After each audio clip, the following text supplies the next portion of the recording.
ওয়ালাম ইয়ারাউ আন্না না'তিল আরদা নানকুসুহা মিন আতরাফিহা।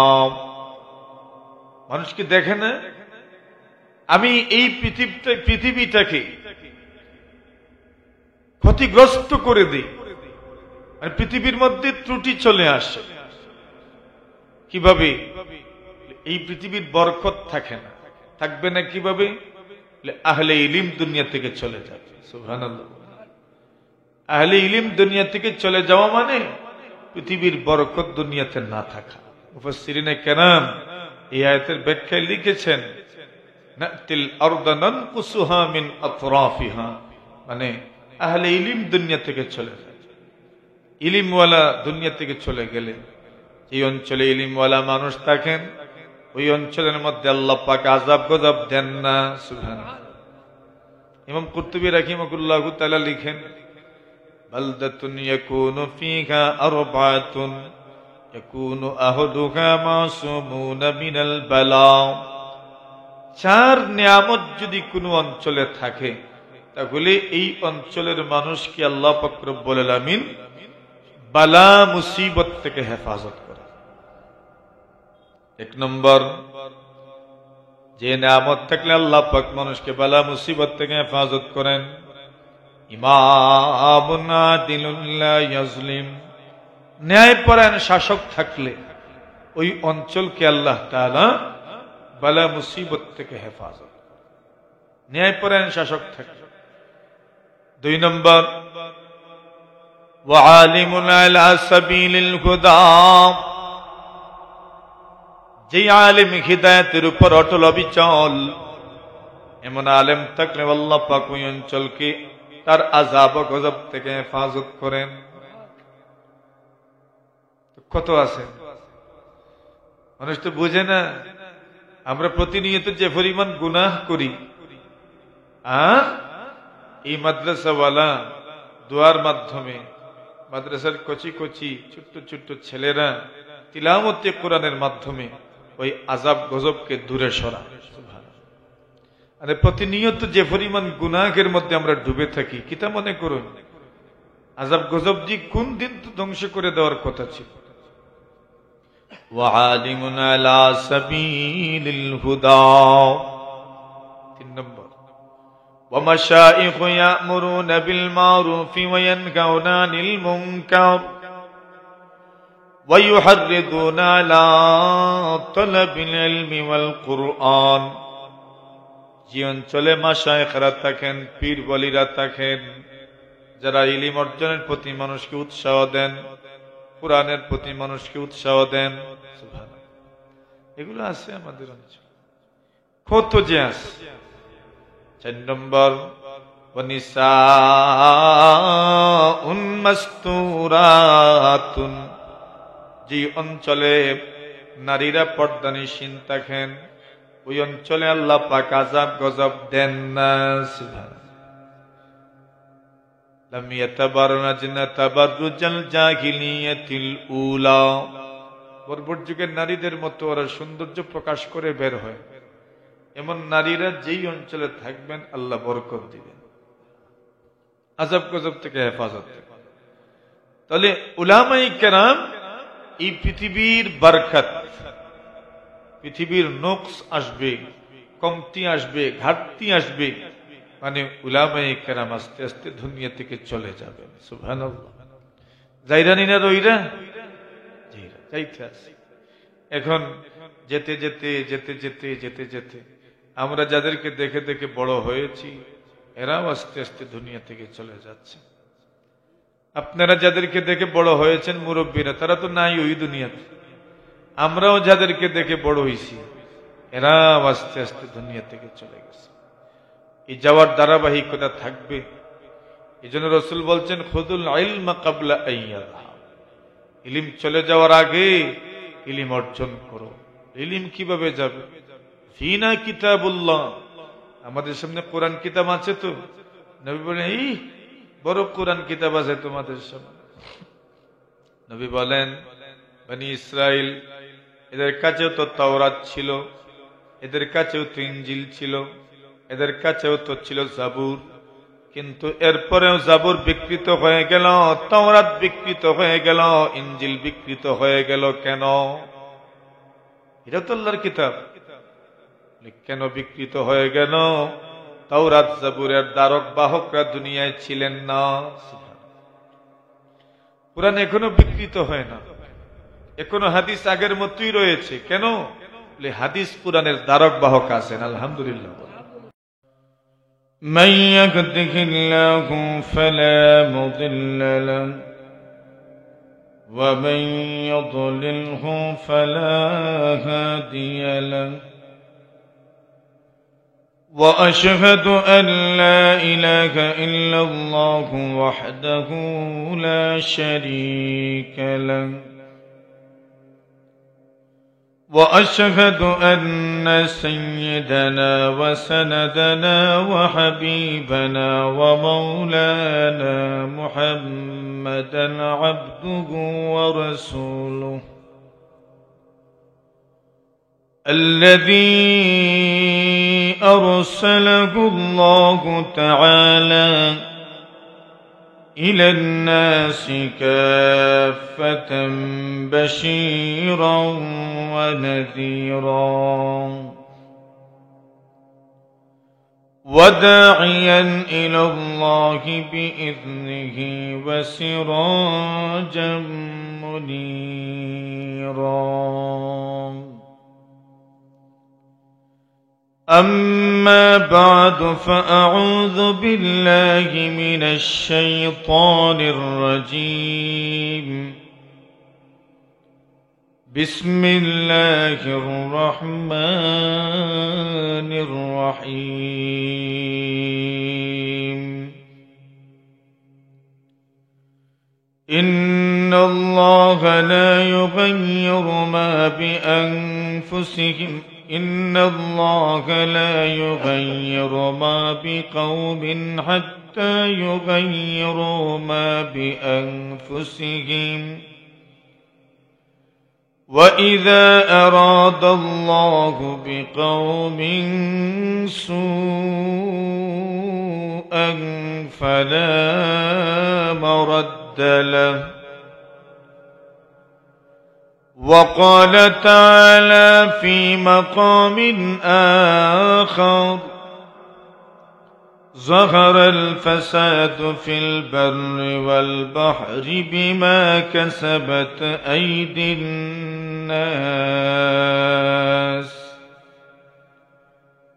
وقال تعالى في مقام آخر: ولنذيقنهم من العذاب الأدنى دون العذاب الأكبر لعلهم يرجعون. وقال رسول الله صلى الله عليه وسلم: لا تحاسدوا ولا تدابروا ولا تباغضوا ولا تقاطعوا وكونوا عباد الله إخوانا. بارك الله لنا ولكم في القرآن العظيم ونفعنا وإياكم بالآيات والذكر الحكيم. صلى الله على سيدنا ومولانا محمد وعلى آله وأصحابه وسلم. صلى الله على سيدنا ومولانا محمد وعلى آله وأصحابه وسلم.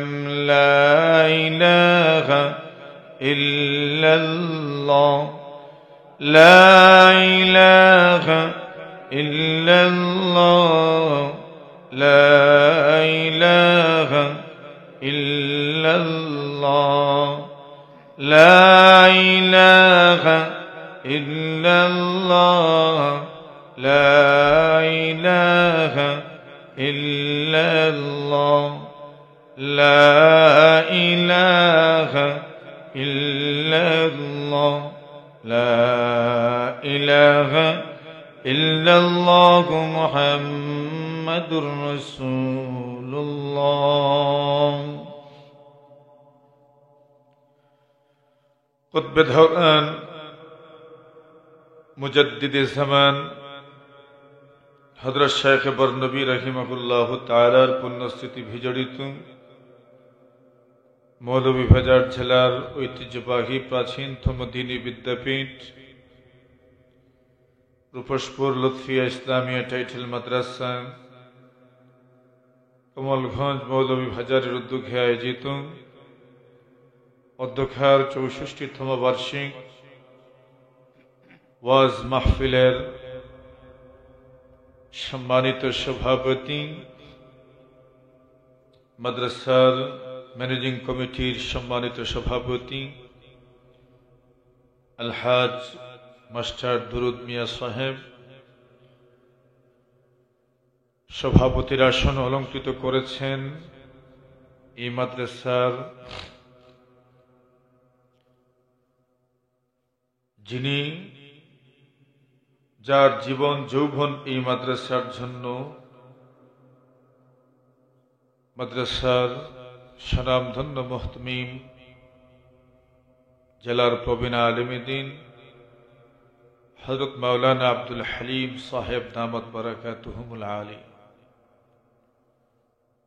উপস্থিত মুরব্বিয়ানে কেরাম, এই অঞ্চলের মানুষের সবচেয়ে প্রিয় প্রতিষ্ঠান রূপসপুর লুৎফিয়া ইসলামিয়া মাদ্রাসা টাইটেল মাদ্রাসা,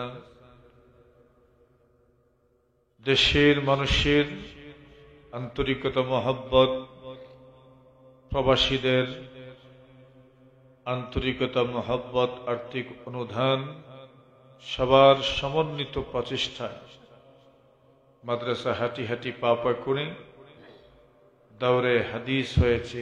আমরা সবাই বলি আলহামদুলিল্লাহ। আল্লাহ তাআলা এই মাদ্রাসাকে কিয়ামত পর্যন্ত পুরা দ্বীনের আলোকবর্তিকা হিসাবে পুরো আলমে যেন এই মাদ্রাসার ফয়েজ ও বরকত পৌঁছে যায়, আল্লাহ যেন তৌফিক দান করেন। সবাই বলে আমিন। এই মাদ্রাসার আজকের মাহফিলের আরেকজন সভাপতি, যিনি এই মাদ্রাসার বাণী বলা হয়, বাণী এ মাদ্রাসা হযরত মাওলানা আইয়ুব আলী সাহেব মিঠিপুরি দামাত বারাকাতুহুম, সুস্থ, একদম শয্যাশায়ী। আমরা দোয়া করছি আল্লাহ তাআলা ওনার হালের উপর রহম করুন, আমিন। আমাদের বুজুর্গানে দিন একে একে চলে যাচ্ছেন। গত কয়েকদিন আগে শেখুল হাদিস আল্লামা ইসমাইল আলী সাহেব রাহিমাহুল্লাহ তাআলা হুজুরের ছোট ভাই অন্য দুনিয়া থেকে বিদায় হয়ে গেল। এইভাবে আমাদের বুজুর্গানে দিন দুনিয়া থেকে চলে যাচ্ছে। এটা ইলম উঠিয়ে নেওয়ার একটা মাধ্যম। আজকাল যদি আপনি এখন যারা মুরব্বী আছে ওনারা আমাদের যে সকল মুরব্বীদেরকে পেয়েছেন, বুজুর্গানে দিনদেরকে পেয়েছেন, এটা আপনি কল্পনাও করতে পারবেন। এই প্রতিষ্ঠানে হযরত বরুনী সাহেব রাহিমাহুল্লাহ তাআলা কতবার যে এসেছে, আস্তে আস্তে চলে গেছে। নবী আলাইহিস সালাতু ওয়াস সালাম বলেন, খুযুল ইলমা ক্বাবলা আন ইয়াযহাব, ইলম চলে যাওয়ার আগে ইলম অর্জন করো, গ্রহণ করো। ইলম চলে যাওয়ার আগে। সাহাবায়ে কেরাম বলেন, ইয়া রাসূলুল্লাহ, ইলম কিভাবে চলে যাবে? কাইফা ইয়াযহাবুল ইলমু ওয়া ফিনা কিতাবুল্লাহ, ইলম কিভাবে চলে যাবে? আমাদের সামনে তো কোরআন আছে, কিতাব আছে, ইলম যাবে কিভাবে? কোরআন যেহেতু ইলমের মূল উৎস, তো কোরআন তো আছে, কিতাবুল্লাহ আছে, তো ইলম যাইব কেমন? নবী আলাইহিস সালাতু ওয়াস সালাম বললেন, আইয়াযহাবা হামালাতুহু, কোরআনের হামেল, কোরআনের ধারক বাহকরা চলে যাবেন। কোরআন সুন্নাহের ধারক বাহকরা চলে যাবে। তিনবার এই কথা বলছে, আইয়াযহাবা হামালাতুহু, আইয়াযহাবা হামালাতুহু, আইয়াযহাবা হামালাতুহু। কোরআনের ধারক বাহকরা চলে যাবেন। তো কোরআনের ধারক বাহকরা চলে গেলে আর কোরআনের ইলম থাকবো কই? থাকবে না তো।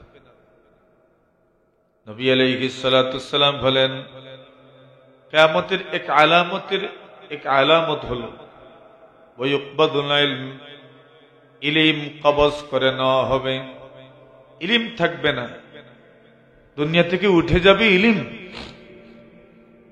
এখন ইলম কিভাবে উঠে যাবে দুনিয়া?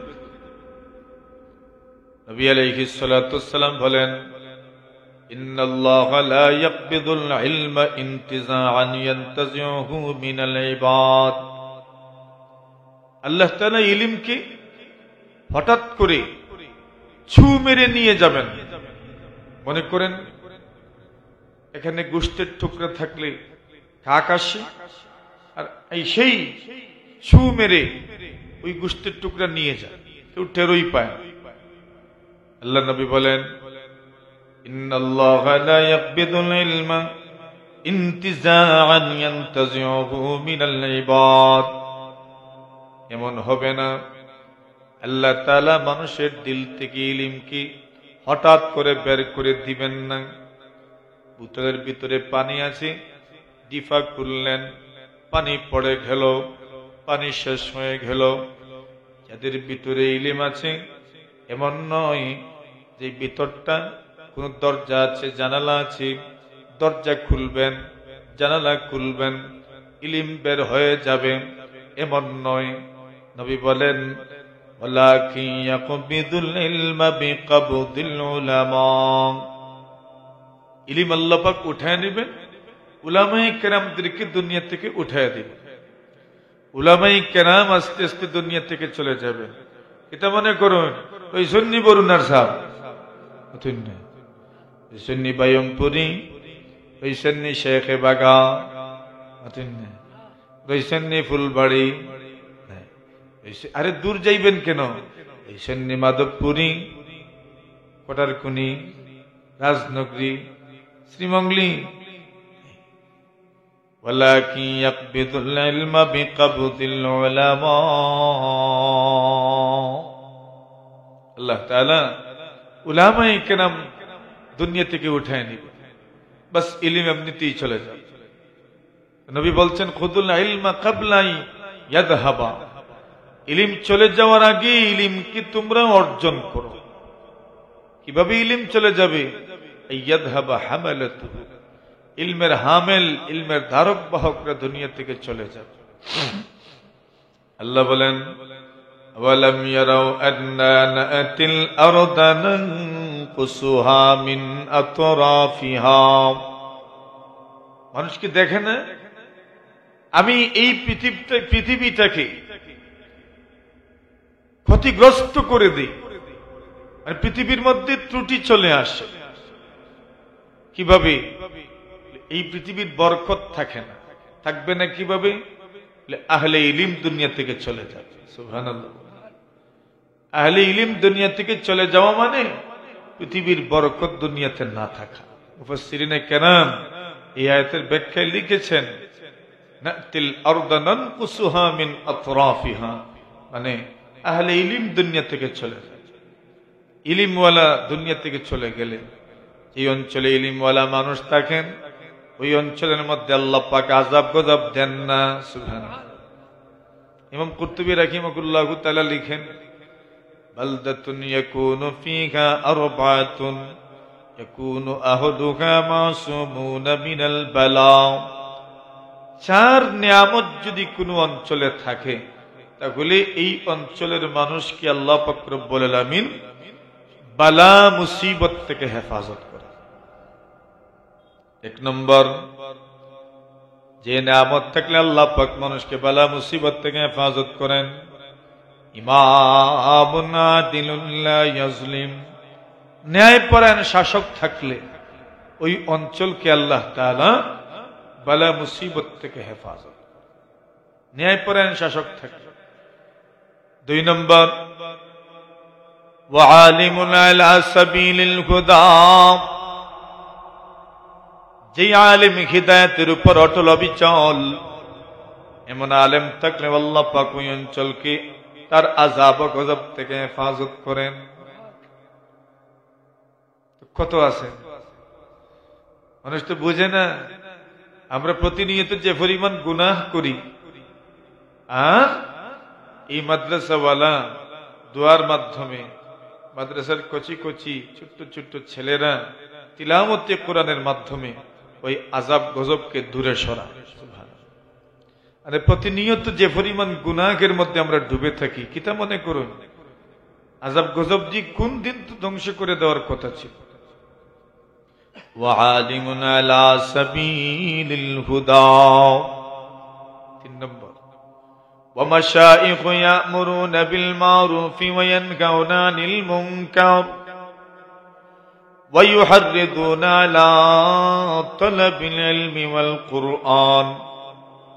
যে অঞ্চলে মাশায়েখরা থাকেন, পীর বলিরা থাকেন, যারা ইলম অর্জনের প্রতি মানুষকে উৎসাহ দেন, কোরআনের প্রতি মানুষকে উৎসাহ দেন, সুবহানাল্লাহ, এগুলো আছে আমাদের অঞ্চলে, কত যে আছে।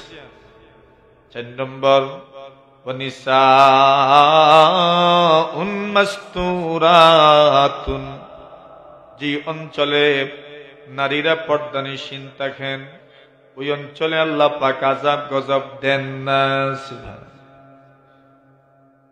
লাম ইয়াতাবাররাজনা তাবাররুজাল জাহিলিয়াতিল উলা, পূর্বের যুগের নারীদের মতো ওরা সৌন্দর্য প্রকাশ করে বের হয়, এমন নারীরা যেই অঞ্চলে থাকবেন আল্লাহ বরকত দিবেন, আযাব গজব থেকে হেফাজত।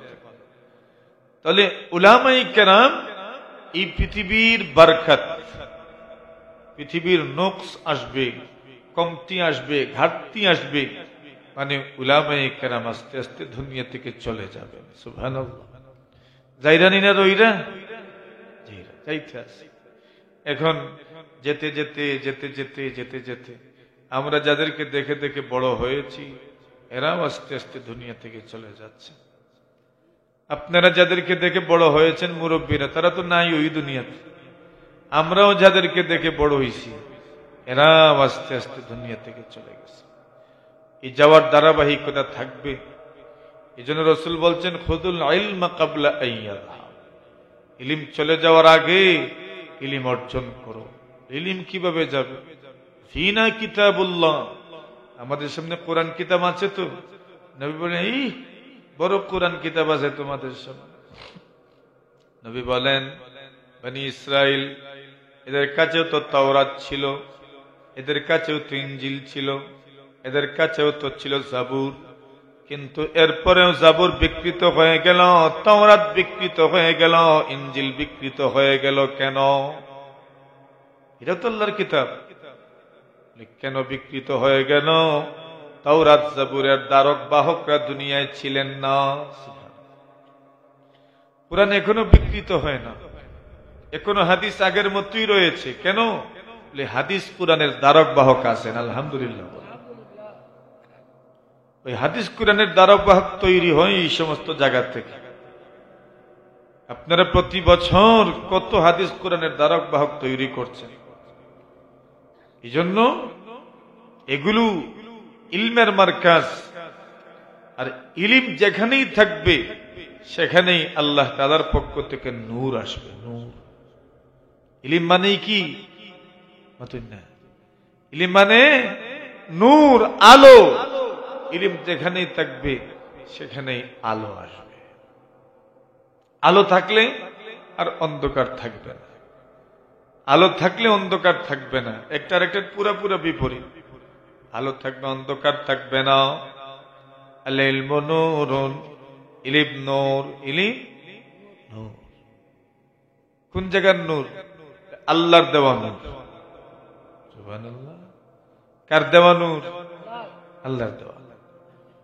শাকাউতু ইলা ওয়াকিইন সুআইফজি। আল্লাহর বান্দা বলেন, আমি আমার উস্তাদ ওয়াকি ইবনুল জাররাহ রাহিমাহুল্লাহু তাআলার কাছে শিকায়াত করলাম, আমার স্মরণ শক্তি কম, পড়ি কিন্তু মনে থাকে না। শাকাউতু ইলা ওয়াকিইন সুআইফজি ফাআওসানি ইলা তারকিল মাআসি। উনি বললেন, গুনাহ ছেড়ে দাও। সুবহানাল্লাহ। গুনাহ ছেড়ে দাও। গুনাহ একটা আমল, এর প্রতিক্রিয়া আছে, বদ প্রভাব আছে। দুনিয়াতে যত জিনিস আছে প্রত্যেকটা জিনিসের বদ প্রভাব আছে, সুপ্রভাবও আছে। খারাপ জিনিস হইলে বদ প্রভাব আছে। প্রতিটা ক্রিয়ার সাথে প্রতিক্রিয়া আছে না নাই? আগে ওযুখানার টাইলস ছিল না, ফর মুরা ওলা সেবে সেবে গোসানি যেত। হ্যাঁ, এখন ফর মুরা গোসানি যায় না, ক্রিয়ার প্রতিক্রিয়া। আগে ছিল পুকুরের ঘাট, বাথরুম ছিল না, বাথরুমে তো এখন টাইলস, ফর মুরা আগের মতো সুন্দর না, গোসানি যায়। গোসাই দিলে ফাত্তর একটা লইয়া গোসাই লই। তো ক্রিয়ার প্রতিক্রিয়া আছে না নাই? বলছেন দুনিয়াতে যত কিছু আছে এটার প্রতিক্রিয়া আছে। বলছেন পানিতে পেশাব করবেন, জেহেন শক্তি কমব। পানিতে পেশাব করলে জেহেন শক্তি কমে। পুকুরে পেশাব করবেন, জেহেন শক্তি কমব। আল্লাহ নবী বলছেন জমাট পানিতে পেশাব করিও না। জমাট পানিতে পেশাব করব, আবার এখানে উজু পড়ব, গোসল করবো, এটা কেমনে হইব? নাউজুবিল্লাহ। তো বলছেন জমাট পানিতে পেশাব করলে কি হয়? জেহেন শক্তি কমে। মলমূত্রের দিকে তাকাইলে জেহেন শক্তি কমে। সুবহানাল্লাহ। মাথা বেশি খোলা রাখলে জেহেন শক্তি কমে। যেন মাথা ঢেকে রাখে, কি করে ঢেকে রাখে। মাথা বেশি খোলা রাখবেন, জেহেন শক্তি কম, স্মরণ শক্তি কম। মাথা যত বেশি ঢেকে রাখবেন, স্মরণ শক্তি বাড়বে ইনশাআল্লাহ। টুপি মাথায় দিলে ভালো, যত বেশি মাথায় দিবেন, যত বেশি ঢেকে রাখবেন। মূল্যবান জিনিসই তো মানুষ ঢেকে রাখে। শরীর আপনার মূল্যবান ঢেকে রাখে, মাথা তো এর চেয়ে মূল্যবান। শরীরের যত অঙ্গ আছে সবচেয়ে মূল্যবান অঙ্গ কোনটা? মাথা। আমি শরীর ঢেকে রাখি, তো মাথা তো আরো মূল্যবান, এটাও ঢেকে রাখার দরকার। মাথা যত বেশি ঢেকে রাখবেন তত বেশি স্মরণ শক্তি আপনার বহাল থাকবে। তো বদ প্রভাব আছে। বাথরুমে পেশাব করলে ওয়াসওয়াসা সৃষ্টি হয়। কি হয়? পেশাবখানার যদি ব্যবস্থা থাকে, পেশাব আলাদা কমেট আছে তো করেন। এগুলো ওমন বাথরুম যেখানে পেশাব যাওয়ার কোনো ব্যবস্থা হয়তো না, গোসলখানায় পেশাব করলে ওয়াসওয়াসা সৃষ্টি হয়। নবী আলাইহিস সালাতু ওয়াস সালাম বলছেন ইস্তানজিহু মিনাল বাউল, পেশাব থেকে বেঁচে থাকো। আবার বলছেন নাহা রাসূলুল্লাহ সাল্লাল্লাহু আলাইহি ওয়াসাল্লাম আনিল বাউল ফিল মুস্তাহাম, গোসলখানায় পেশাব করার থেকে নিষেধ করছেন। ফাইন্না আম্মাতাল ওয়াসওয়াসি মিনহু, ওয়াসওয়াসা সৃষ্টি হয়। আপনার পেশাবখানায় ব্যবস্থা আছে তো ভালো কইরা পেশাব করার পরে পানিটা নিমাইরা এটা শেষ করবেন, নিষ্কাশন করবেন, এরপরে গোসল করবেন। ঠিক আছে? আর যদি সম্ভব হয় তাহলে এখন দেখছি অনেক জায়গায় মাশাআল্লাহ পেশাব বাথরুম একটাই, কিন্তু পেশাবখানা এখানে পর্দা আছে, আর এরপরে গোসলখানা। এটা সবচেয়ে উত্তম তরিকা। আর যদি বাথরুম পেশাবখানা এক জায়গাতেই হয়, গোসলখানা পেশাবখানা, তো কেয়ারফুল থাকতে হবে, সচেতন থাকতে হবে যেন পেশাবের সিটে এদিক সেদিক না থাকে, নতুবা আস্তে আস্তে ওয়াসওয়াসা সৃষ্টি হয়ে যায়। ইনশাআল্লাহ বুঝছেন নি মাসালা? হ্যাঁ, তো প্রত্যেকটা জিনিসের প্রভাব আছে। আল্লাহর বান্দা বলেন, শাকাউতু ইলা ওয়াকিন সুয়া হিফজি, আমি বললাম আমার যেন শক্তি বড় কম, পড়ি মনে থাকে না। আল্লাহর বান্দা বলেন, গুনাহ ছেড়ে দাও, গুনাহ ছেড়ে দাও। কেন জানুনি? ফা ইন্নাল ইলমা নূরুম মিন ইলাহি, ইলম হইল আল্লাহর পক্ষ থেকে নূর। ওয়া নূরুল্লাহি লা ইউতালিয়াসি, আর আল্লাহর নূর কোন গুনাহগারকে দেওয়া হয় না। আল্লাহর নূর কোন গুনাহগারকে দেওয়া হয় না। এই জন্য ইলম অর্জন করতে হলে অন্তরকে সাফ রাখা দরকার, পরিষ্কার রাখা দরকার। এই গুনাহে তো আমাদেরকে এমন ভাবে গ্রাস করেছে, এই জন্য আগের বুজুর্গদের এগুলো আমাদের কাছে পাইবেন না। এত সময় আমরা গুনাহের মধ্যে ডুবে আছি। গুনাহের উপায় উপকরণও বেশি, আর গুনাহের মধ্যে যেন ডুবে গেছি আমরা, ঠিক না বেটি? তাহলে ইলিমওয়ালারা দুনিয়া থেকে চলে যাবে। এই জন্য এর আগেই ইলমের কদর করা দরকার। ইন্নামাল ইলমু বিত্তাআল্লুম, ইলম তো আপনি শিখবেন, উস্তাদের সামনে বসে শিখবেন। ওই যে মক্তবে আমরা শিখেছি এইভাবে। মেরে মুহতারাম হাজিরিন, আমি আয়াত পড়েছিলাম, আল্লাহ তাআলা এই পৃথিবীর সবকিছুর নিয়ন্ত্রককে, সবকিছুর নিয়ন্ত্রণ কার হাতে? আল্লাহর হাতে। আমরা বিশ্বাস করি তো? আমার অবস্থা ভালো করবেন কে? খারাপও করবেন আল্লাহ। তো মনে করেন আল্লাহ তাআলা আপনাকে সম্মানী বানাইলেন, তো আমি কেন হিংসা করব? কেন হিংসা করব? আপনার আল্লাহ সম্মানী বানাইছেন, আমি তো হিংসা করার কোনো মানে হয় না। আরে আল্লাহ তো আমারও, শুধু তো উনার নয়, আমি আল্লাহর কাছে দোয়া করি, আর দোয়া করতে করতে আমিও এমন পর্যায়ে চলে যাই, ঠিক না? সম্পদ দিছেন কে? তো আমিও দোয়া করি না আল্লাহর কাছে, আল্লাহ আমারে দেন। দোয়া করতে করতে আমিও আল্লাহর কাছ থেকে কেন এতটুকু নিয়ে আসি না? হিংসা করার দরকার কি? আল্লাহ তো আমারও, তো আমিও তো আল্লাহর কাছে বলবো আল্লাহ আমাকে সম্পদ দেন। বাস আল্লাহর কাছে দোয়া করতে করতে এই পরিমাণ সম্পদের মালিক আমিও হইয়া যাই না? কিন্তু আমি হিংসা করব কেন? অবস্থার পরিবর্তন কে করেন? আল্লাহ। বর্তমান দুনিয়ায় মুসলমানদের অবস্থা খুব ভালো না খারাপ? খারাপ। কি পরিমাণ খারাপ! এখনকার অবস্থা মনে হচ্ছে যেন মুসলমান কোনোভাবে এটার থেকে দাঁড়াতে পারবে, বেরিয়ে আসার কোনো সুযোগ নেই। চতুর্দিক থেকে মুসলমানদের উপর আক্রমণ। এখন বলেন তো, এটা কি শুধু বেঈমানদের সীমালঙ্ঘন, নাকি আমাদের পাপের ফসল? আমাদের পাপের ফসল। যাহারাল ফাসাদু ফিল বাররি ওয়াল বাহরি বিমা কাসাবাত আইদিন নাস। আল্লাহ বলেন, জলস্থলে যত বিপর্যয় সব মানুষের হাতের কামাই। জলস্থলে যত বিপর্যয় সব মানুষের হাতের কামাই। জলস্থলে যা হয় সব মানুষের হাতের কামাই।